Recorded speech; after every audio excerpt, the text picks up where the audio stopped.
তো সুন্দর, এটা কি মানে নতুন দোকানের ফার্স্ট পার্সেল যাচ্ছে? হ্যাঁ, একদম। এটা কত টাকার পার্সেল রয়েছে? এটা 70 চিকেন পোলাও আর চিকেন কষা।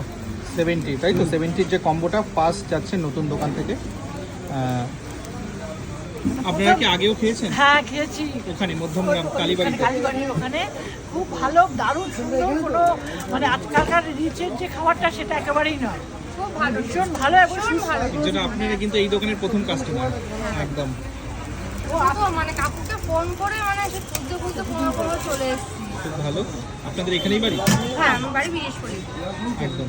তো পোলাও কাকুর মানে নতুন দোকান যেটা হচ্ছে 1 নম্বর প্ল্যাটফর্মের কাছেই রয়েছে, সেই নতুন দোকানের ফার্স্ট কাস্টমার হচ্ছে এই যে কাকিমা রয়েছেন, এই দিদিভাই রয়েছেন, আর তারা 70 টাকার কম্বোটা নিয়ে নিচ্ছেন। এর আগে অনেকবার নিশ্চয়ই খাওয়া হয়েছে।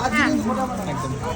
সেই জন্যই তো আজকে আবার প্রথম দিনেই চলে আসলেন। প্রথম দিনে খুঁজে ফোন করে, ফোন নাম্বারটা ছিল বলে আমরা এখানে একটু অসুবিধা হয় প্রথম দিনে। আমরা ভাবলাম কি উনি 6টা সাড়ে 6টায় ওখানে বসেন, তাই আমরা আসার সময় দেখলাম যে নেই, তাই আমরা আবার আমাকে 6:30টার সময় তাহলে যেতে হবে ওখানে। ওগুলো দেখি তো বললো যে আমি স্টেশনের এখানেই আসছি, তা আমি জানি এখানেই চলে এসেছি আমরা, তাহলে একবারে নিয়ে চলে যাই বাড়িতে। খুব ভালো করেছেন, অবশ্যই আরও আসবেন, পোলাও কাকুর পাশে থাকবেন।